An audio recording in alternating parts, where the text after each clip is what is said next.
Today we're taking a look at the new Marvel Legends re-released Lizard and the animated series Walmart exclusive Spider-Man. Been really wanting this Spider-Man for a long time, but could never find it. Found it at the Toy Pit, very excited. And then I got this in as my pre-order. I had on my pre-order on Amazon for a while.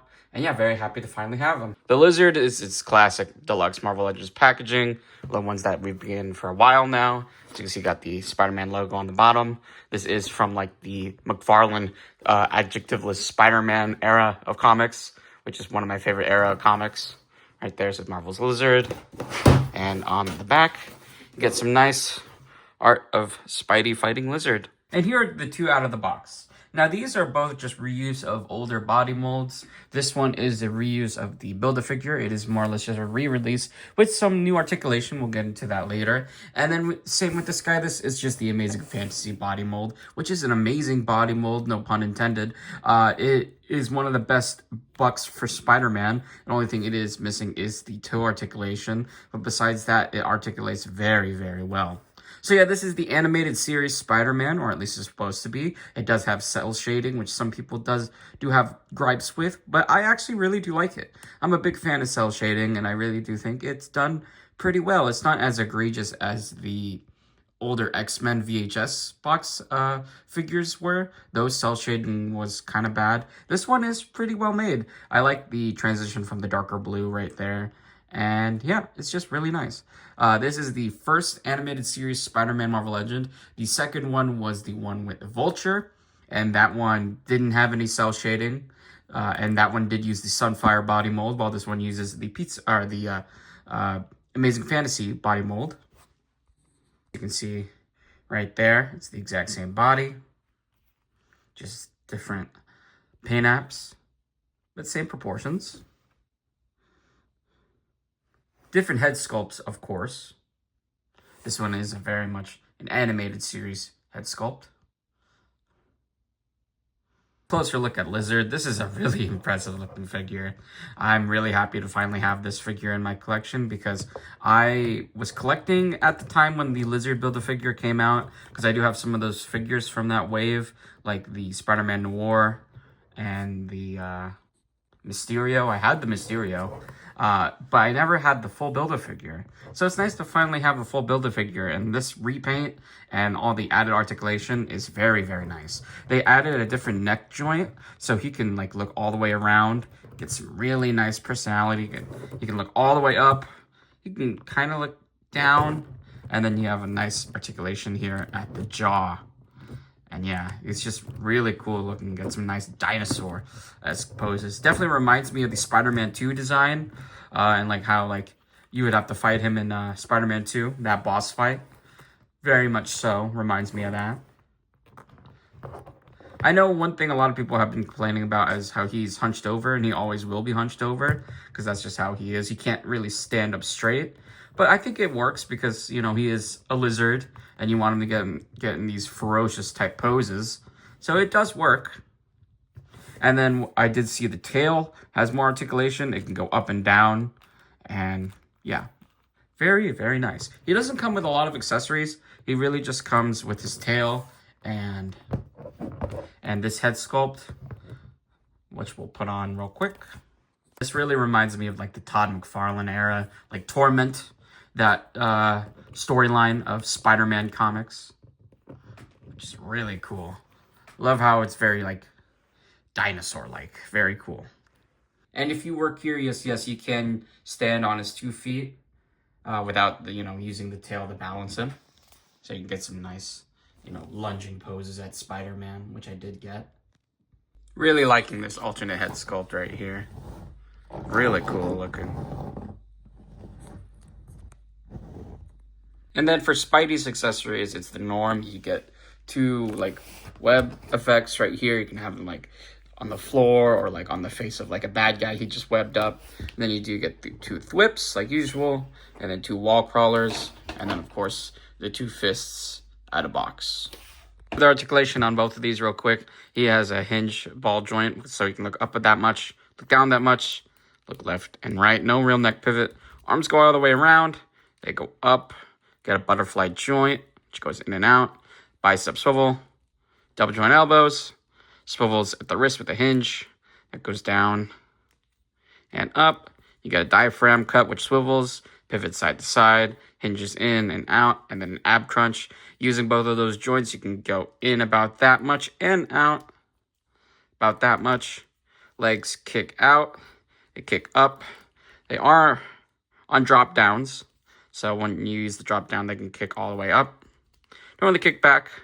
Upper thigh cut, double jointed knees, boot swivels, ankles go down, up, ankle pivot. Only thing he really is missing is toe articulation. No articulation on him. He does have a joint right here, so he can look down just a little bit, up all the way, which is perfect.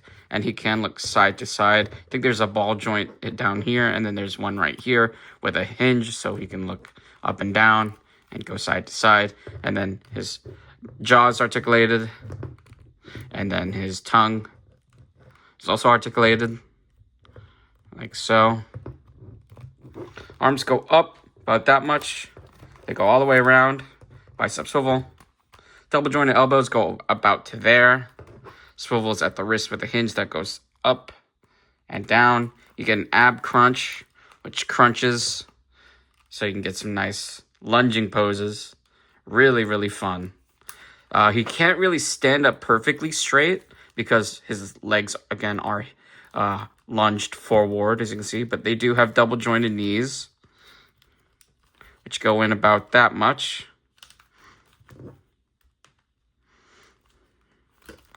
Or more like a single jointed knee. And then ankles go up and go all the way down. You do have toe articulation. And then you do have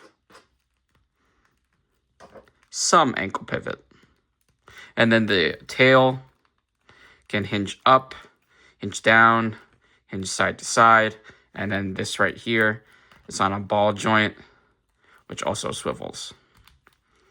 In time. First, here they are next to the Battle Damage Spider-Man with the SDCC Raft box set head sculpt.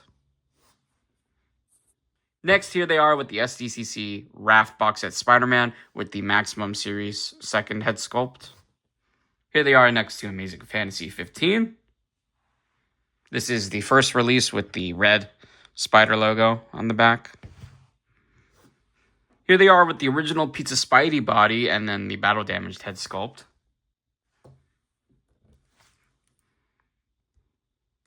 Here they are with the retro card release of Pizza Spidey. The blues really do match. The blues and red of these two really do match. Here's Spidey next to Venom. These two look really nice next to each other. I'm going to have some photos of these guys fighting. Next to Hobgoblin. Most important comparison for at least the Lizard. Here he is next to the Todd McFarlane Maximum Spider-Man, and they look really good next to each other. Now, let's see. Can I get his head off? Let's see. Yes, I can. Okay, I'm going to try some head swaps. So let's see what we can do. First one. This looks kind of cursed, not going to lie. Here's the second option. You got the battle damaged head, which, I mean, it kind of looks cool. It can definitely work. I actually really do like. Definitely reminds me of, this is basically what the Amazing Friends box set is. Red and blues, and then this head sculpt. I might actually try to do some photos with this. I actually really do like this. The reds don't really match, but if you get it in the right lighting, I think it'll look really cool. This one also looks kind of cursed, not gonna lie. But it is also an option. Lastly, here's this one. Oh, we should also do Peter Parker head sculpt. Hold up. Here's what that would look like. I don't know. It does look kind of cool, but also this is the animated series Spider-Man. So he should have like a lot more hair. It should be longer. But that is also an option. So yeah. So my final thoughts. This is definitely a really fun figure. The So my final thoughts that these two are really fun figures. Really happy to have both in my collection. And yeah, this is my first ever Lizard figure, and I'm very happy with it. I really hope they make another battle damaged Spider-Man, because the one we have is not really the one I really want. I want to recreate the cover of Spider-Man. I forget the number. I'll have the photo of it on screen right here. But I really want to recreate that cover. I hope Marvel Legends recreates that pretty soon. I know the closest thing we have is the Spider-Man Classics Battle Ravaged Spider-Man. That's the closest we ever got to that. But yeah, I think it'd be cool if they recreated that. But yeah, I hope you guys like this video. Like and subscribe, and we'll see you guys next time.